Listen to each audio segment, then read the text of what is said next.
또 그들 사이에 그중 누가 크냐 하는 다툼이 난지라.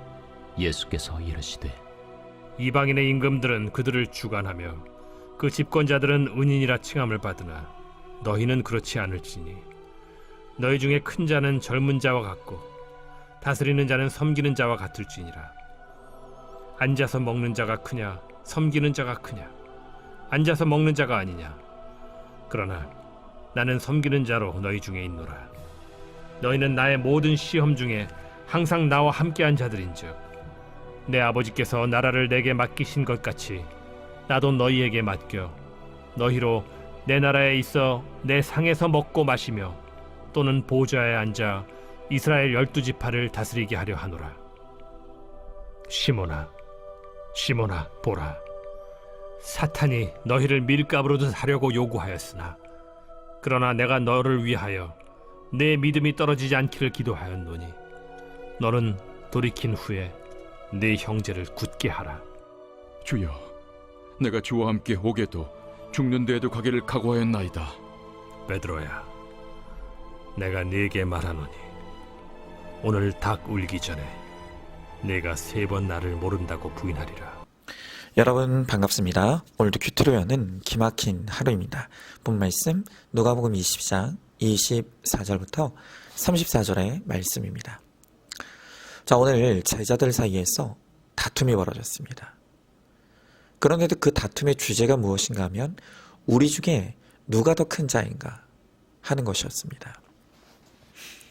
여러분, 이 세상의 가치관은요, 무조건 큰 게 좋습니다. 사람들이 얼마나 큰 것을 좋아하는지 이제는 큰 것으로도 모자라서 대형만 찾습니다. 여러분, TV도요, 대형 TV가 좋다고 합니다. 가게도 대형 마트를 선호합니다. 그리고 이제는 교회도 대형 교회가 무조건 좋은 교회라고 생각하는 그런 시대입니다. 여러분, 이렇게 큰 것이 선인 이 세상에서 오늘 예수님은 우리에게 무엇을 말씀하십니까? 자, 먼저 첫 번째로 하나님 나라에서는 섬기는 자가 큰 자입니다. 자, 오늘 25절부터 27절의 말씀에 예수께서 이르시되 이방인의 임금들은 그들을 주관하며 그 집권자들은 은인이라 칭함을 받으나 너희는 그렇지 않을지니 너희 중에 큰 자는 젊은 자와 같고 다스리는 자는 섬기는 자와 같을지니라. 앉아서 먹는 자가 크냐 섬기는 자가 크냐? 앉아서 먹는 자가 아니냐? 그러나 나는 섬기는 자로 너희 중에 있노라 그랬습니다. 여러분, 아까도 말씀드렸던 것처럼 이 세상 사람들은 무조건 큰 것을 좋아합니다. 그래서 높은 것을 좋아하고요, 많은 것을 좋아합니다. 왜 그렇습니까? 높은 자리에 앉아 내가 가진 힘으로 주관하며 대접받고 싶어 하기 때문입니다. 여러분, 우리 예수님은요, 우리가 커지고 높아지고 많이 가지는 것 자체를 악하다고 말씀하시는 게 아닙니다. 예수님이 주목하시고 평가하시는 것은 무엇인가 하면 그것을 우리가 어떻게 사용하느냐, 그것입니다. 예수님은 우리가 가진 것을 내 것이라 착각하면서 그것을 오로지 나와 내 가족의 이기적인 이익을 위해서만 사용하는 것을 악하다고 하시는 것입니다. 여러분, 하나님께서 나에게 남들보다 더 높은 자리에 올라가게 하셨습니까? 또 더 많은 것을 주셨습니까? 또 더 큰 힘을 주셨습니까? 여러분, 그것은 무조건 사명입니다. 예수님은 누가복음 12장 48절에서 이렇게 말씀하십니다. 무릇 많이 받은 자에게는 많이 찾을 것이요 많이 맡은 자에게는 많이 달라 할 것이니라. 여러분, 우리 하나님께서는 누군가에게 더 많은 것을 주시는 이유가 그것을 가지고 구원을 위한 섬김을 이루라고 주신 도구라는 것입니다.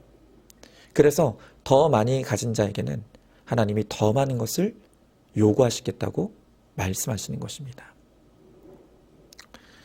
여러분, 바로 그것을 깨닫고 그 뜻대로 주신 것으로 섬김의 사명을 감당하는 사람이 바로 하나님 나라에서 큰 자라는 것입니다. 여러분, 제가 최근에 어떤 너무나 감동적인 다큐멘터리 하나를 보게 됐습니다. 이 다큐멘터리는요, 김장하 선생님이라는 분의 이야기를 담은 제목이 어른 김장하입니다. 이 김장하 선생님은 지금으로부터 60년 전 한의사로 경상남도 진주에 한약방을 열게 됐습니다. 그런데 한약방을 열고 얼마 안 가서 이 병을 잘 고친다는 소문이 나면서 소위 대박이 났습니다. 새벽부터 이분에게 진료를 받기 위해 소문을 듣고 찾아온 전국의 환자들로 문전성시를 이루게 된 것입니다. 자, 그러면서 자연스럽게 이 김장하 선생에게 큰 돈이 모이게 됐습니다. 자, 그런데요, 이분은 그때부터 자신이 거둔 이 부에 대한 고민을 하기 시작했습니다.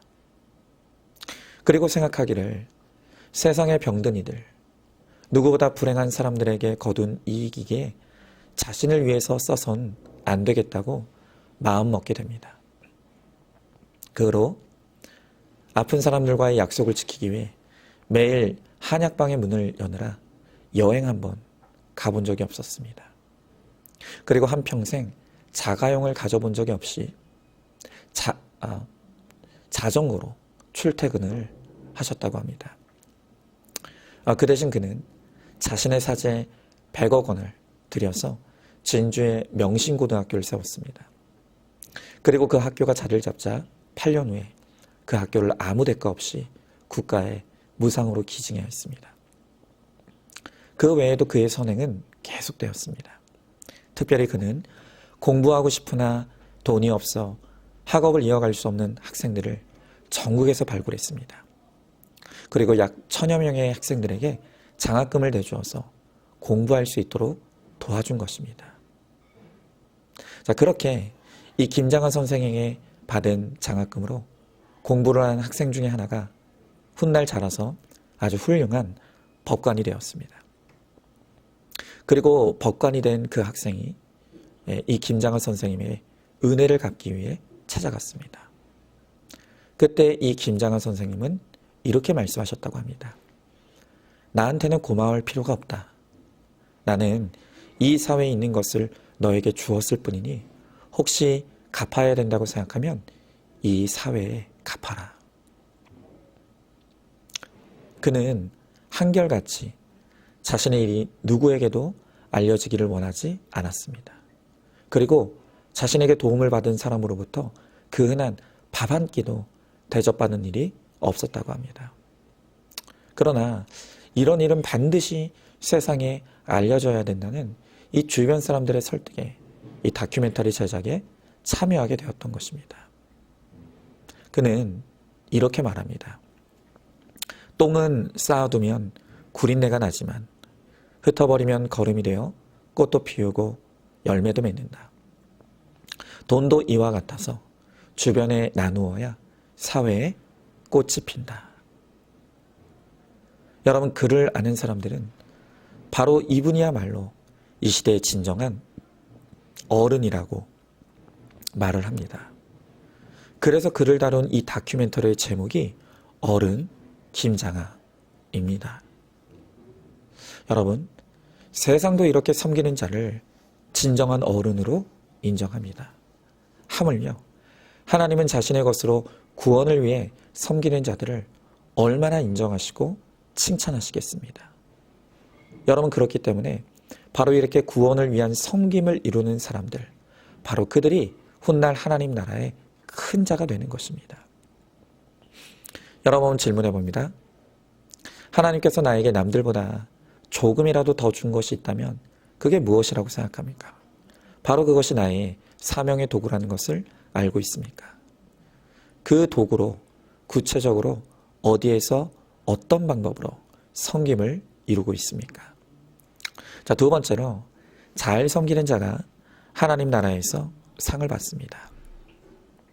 자, 오늘 28절부터 30절의 말씀에 너희는 나의 모든 시험 중에 항상 나와 함께한 자들인즉 내 아버지께서 나라를 내게 맡기신 것 같이 나도 너희에게 맡겨 너희로 내 나라에 있어 내 상에서 먹고 마시며 또는 보좌에 앉아 이스라엘 12지파를 다스리게 하려 하노라. 자, 오늘 예수님께서 이 땅에서 섬기는 자, 베푸는 자, 또 나는 자에게 주시는 약속이 있습니다. 그것은 바로 훗날 하나님 나라에서 받을 상이 있다는 것입니다. 여러분, 이 땅에서 자신의 지위와 권세를 나를 위해 쓰는 것이 아니라 섬김의 자리에서 복음을 전하고 구원의 사명을 감당한 자들은 죽어 하나님 나라에 갔을 때 그 하나님 나라의 큰 자가 되어 다스리는 복을 약속해 주시는 것입니다. 여러분, 그러므로 우리가 날 하나님 나라의 큰 자가 되어 다스리는 자의 영광을 얻기 위해서는 우리가 반드시 가져야 될 태도가 있습니다. 그것은 내가 주님을 위해 무엇을 행했든 간에 그 행한 좋은 일이 있으면 그건 다 잊어버려야 합니다. 공로가 있다면 그것도 다 망각해야 합니다. 여러분, 내가 지은 죄는 오랫동안 기억하고 회개하십시오. 또 내가 받은 은혜는 평생 잊지 말고 감사하십시오. 그러나 내가 주님께 바친 헌신은 싹 다 잊어버리십시오. 여러분, 그것이 바로 하나님 나라의 큰 자의 태도입니다. 여러분, 구세군은 이 목회자를 사관이라고 부릅니다. 구세군 초기에 존경받는 사관이었던 이 불행글은 자신의 일기에 이와 같이 기록을 했습니다. 도끼는 잘린 나무 앞에서 자랑할 수 없습니다. 나무꾼이 아니면 도끼는 아무것도 아닙니다. 도끼를 만들고 그 날을 갈고 사용하는 이는 나무꾼입니다. 만일 나무꾼이 도끼를 버려둔다면 그것은 쇳덩이에 불과할 뿐입니다. 부디 내가 내 평생 이 사실을 잊지 않도록 도와주시옵소서. 여러분, 그렇습니다. 우리는 하나님의 은혜를 잊지 말아야 합니다. 나의 나된 것, 모든 것이 다 하나님이 나에게 주신 하나님의 은혜입니다. 여러분, 그 은혜를 평생 기억하십시오. 그리고 내가 주님을 위해 이룬 모든 섬김은 싹 다 잊어버리십시오. 그럴 때 하나님께서 나를 하나님 나라의 큰 자로 세워주시고 훗날 영원히 다스리는 영광을 얻게 해주실 것입니다. 자, 한번 질문해 봅니다. 내가 평생 잊지 않고 기억해야 될 하나님의 은혜가 무엇입니까? 내가 가진 것으로 구원을 위해 섬길 때 하나님 나라의 큰 자가 되어 다스리는 영광을 얻게 될 것을 믿으십니까? 자, 마지막 세 번째로, 잘못하면 섬기다가 사단의 밥이 됩니다. 자, 오늘 31절부터 33절의 말씀에 시몬아 시몬아 보라, 사탄이 너희를 밀가부르듯 하려고 요구하였으나 그러나 내가 너희를 위하여 내 믿음이 떨어지지 않기를 기도하였느니 너는 돌이킨 후에 내 형제를 굳게 하라 그랬습니다. 자, 오늘 여기에 이 사단이 밀가부르듯 하려 한다, 이 말의 뜻이 무엇이냐면 나무에 붙은 열매를 흔들어 떨어뜨린다는 뜻입니다. 여러분, 이처럼 사단은 오늘도 이 믿는 자들을 믿음에서 떨어뜨리려고 끊임없이 시험으로 찾아와 우리의 영혼을 흔들어댑니다. 자, 그런데 예수님은요, 이 12 제자들 중에서도 특별히 시몬 베드로가 이 사단의 시험에 들지 않도록 기도하고 계시다고 합니다. 여러분, 사단은요, 우리의 약점을 기가 막히게 합니다. 그래서 우리의 약한 부분으로 찾아와 우리의 믿음을 약화시키고 결국 믿음에서 떨어지게 합니다. 자, 여러분, 그렇다면 이 시몬 베드로의 약점은 무엇입니까? 우리는 그것을 33절에서 발견할 수가 있습니다. 자, 오늘 33절의 말씀에서 베드로가 이렇게 이야기합니다. 그가 말하되 주여, 내가 주와 함께 오게도 죽는 데에도 가기를 각오하였나이다. 여러분, 지금 이 말씀에서 우리가 발견할 수 있는 베드로의 약점이 무엇인 줄 아십니까? 그것은 바로 베드로의 열심입니다. 아니, 여러분, 열심히 하면 좋은 거지, 그게 왜 약점이죠? 여러분, 이 베드로의 열심은요, 믿음의 열심이 아닌 성품의 열심입니다. 그래서 베드로는 자기 열심을 통해서 예수님의 인정과 칭찬을 얻고 싶어 했습니다. 그리고 나중에 예수님이 왕이 되면 한 자리를 차지할 계산까지 하고 있었습니다. 그러니까 그의 열심은 이 땅의 것을 바라는 계산적인 열심이었던 것입니다. 자, 그런데 만약 이 베드로가 그렇게 열심히 했는데도 원하는 인정과 칭찬이 오지 않는다면, 또 그렇게 바라던 지위가 주어지지 않는다면 그럼 어떻게 되겠습니까? 결국 온갖 생색과 원망에 빠져서 믿음에서 떨어지고 마는 것입니다. 여러분, 그래서 예수님은요 34절에서 베드로 네가 곧 마귀의 시험에 잠시 넘어져 닭 울기 전 3번 나를 부인할 것이라고 말씀하시는 것입니다. 여러분, 교회 안에요 지금도 마귀가 역사하는 3대 마귀가 있다고 합니다. 이 교회 안에 역사하는 3대 마귀, 첫 번째는 이 주둥이 마귀입니다. 여러분, 이 주둥이 마귀는요 사람들 입 가운데서 역사합니다. 그래서 자꾸 말로 상처 주고 말로 다툼을 일으키고 또 말로 당을 만들어서 교회와 성도들을 시험 들게 합니다. 여러분, 이 교회 안에요 주둥이 마귀에게 시험 들어서 믿음에서 떨어진 사람들 얼마나 많습니까? 자, 두 번째 마귀는 졸음 마귀입니다. 여러분, 이 졸음 마귀는 밤낮 예배 때만 되면 졸게 만들어서 결국 믿음이 자라지 못하고 떨어지게 만듭니다. 그런데 마지막 3번째 마귀가 정말 무섭습니다. 이 3번째 마귀가 바로 섭섭 마귀입니다. 여러분, 이 섭섭 마귀는요 초신자에게는 거의 역사하지 않습니다. 오히려 이 섭섭 마귀가 가장 쉽게 접근하는 대상이 바로 베드로같이 열심히 충성하는 성도들입니다. 열심히 예배드렸습니다. 열심히 봉사했습니다. 그리고 열심히 헌신했습니다. 그런데 어느 날 성도들이 나를 몰라주면, 또 목사님이 나를 인정해 주지 않으면 그 마음에 섭섭한 마음이 들기 시작합니다. 마귀는 바로 그 섭섭한 감정을 틈타서 그 사람을 쥐고 흔들어내는 것입니다. 야, 네가 그렇게 열심히 했는데 어떻게 그걸 몰라줘? 이런 교회는 더 있을 필요가 없어. 너 이 교회 떠나. 그리고 이제 어디 가면 다시는 아무것도 하지 마. 여러분, 이 섭섭 마귀는 끊임없이 열심히 특심인 성도들에게 이렇게 시험에 들게 하는 것입니다. 여러분, 내 힘으로 하려고 하고 내가 했다고 생각하면 반드시 시험이 찾아옵니다.